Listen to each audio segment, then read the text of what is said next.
2017 opposant le Sénégal au Zimbabwe. Bienvenue à nos intervenants de ce jour, le coach Aliou Cissé et le défenseur Khalidou Koulibaly. Coach Cissé, comment avez-vous préparé votre match de demain? Bonjour Nathalie, messieurs, dames, bonjour. Écoutez, très très bien. On l'a bien préparé, mais je crois que on n'a pas eu à beaucoup travailler parce que le match contre la Tunisie fut difficile. Il fallait faire récupérer les garçons le plus rapidement possible. Donc notre staff médical a eu beaucoup de travail, mais je pense que nous serons prêts en tout cas pour le match de demain. Oui, allez-y. Oui, le résultat est quand même là. Donc 2-0 pour le Sénégal. Je crois que j'ai de très grands défenseurs. Les éliminatoires, les statistiques ont montré qu'on a pris que 2 buts. On a joué aussi contre des adversaires véloces qui ont eu énormément de qualité. Aujourd'hui, ma ligne défensive a eu à faire ses preuves. Donc je ne m'inquiète pas là-dessus. On sait que le Zimbabwe est une très belle équipe. Ils ont des individualités. Mais comme j'ai eu à vous le dire, c'est un match qu'on est en train de préparer sereinement. Donc le Zimbabwe, on les connaît, eux aussi nous connaissent. Donc nous allons vers un match difficile, mais un match intéressant en tout cas pour les deux côtés. Comme je l'ai dit tout à l'heure, que le Zimbabwe, c'est une belle équipe. Donc je pense qu'aujourd'hui, il y a 16 équipes à la CAN, c'est 16 équipes, 16 très bonnes équipes. Donc il n'y a pas de petite équipe. Nous savons que nous allons vers un match difficile. C'est vrai qu'on les a vus évoluer contre l'Algérie.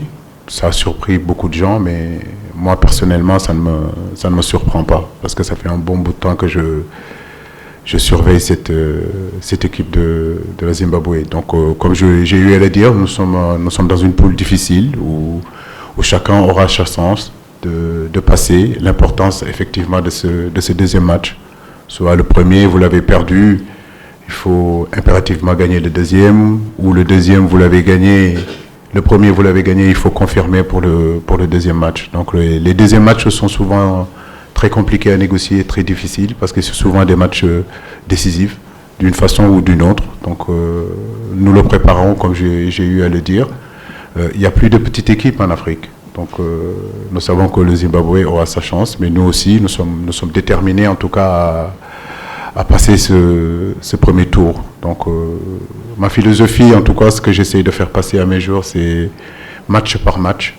Donc, demain, c'est le Zimbabwe. Après, on aura le temps de parler de l'Algérie et de leur individualité et surtout de la qualité de l'équipe algérienne. C'est toujours ce débat-là qui finit jamais entre coach local, expatrié. Moi, je pense que c'est des questions qu'il faut poser surtout à nos fédéraux, parce que c'est eux qui décident, c'est eux qui choisissent. Je pense que sur le continent africain, il y a de très grands entraîneurs, ça c'est sûr et certain. Est-ce qu'aujourd'hui je suis un défendeur de l'expertise locale ou expatriée? Moi je suis juste entraîneur. Voilà, donc la seule chose que je peux vous dire, c'est que le football est universel. Donc il n'y a pas de couleur, il n'y a pas de race, il n'y a pas d'ethnie. Je ne fais pas partie en tout cas de ces gens qui veulent polémiquer ou amener un débat sur des choses comme ça. Donc pour moi c'est très sensible.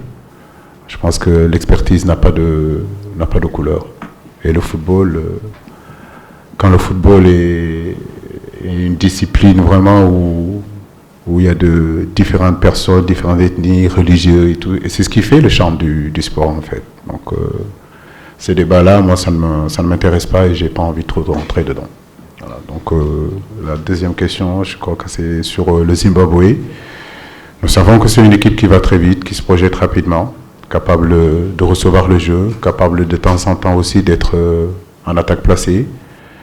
Une équipe dotée d'une belle qualité technique, un gros mental aussi, physique et athlétique aussi. Donc nous savons qu'ils ont l'habitude d'évoluer en Afrique.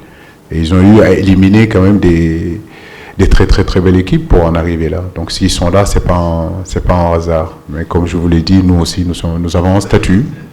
Nous sommes le Sénégal. Je pense qu'aujourd'hui, quand on parle des meilleures équipes africaines, le Sénégal en fait partie en toute modestie. Maintenant, comme je vous le dis, un match de football, c'est 90 minutes. Et on sait que beaucoup de choses peuvent se passer. Donc, sous-estimer une équipe serait vraiment ce serait vraiment une faute professionnelle de notre part.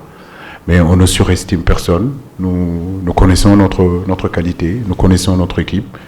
Et nous avons à cœur, en tout cas, de passer ce premier cours parce que notre peuple en a besoin, notre football en a besoin. Donc, nous représentons ce peuple-là, nous représentons ce football-là. Donc, demain, je pense que tous les Sénégalais seront, en tout cas, derrière leur télé pour supporter leur Lion. Voilà. Rigo, il est Camerounais. Donc, bon, lui, c'est un ami. On s'est parlé. C'est vrai qu'il lui est arrivé quelque chose de très difficile, de très tragique. Mais bon, c'est un lion, comme on dit. Un vrai lion. Il va se remettre, j'en suis sûr et certain, parce qu'il a ce caractère, cette force-là de se battre, même quand c'est difficile.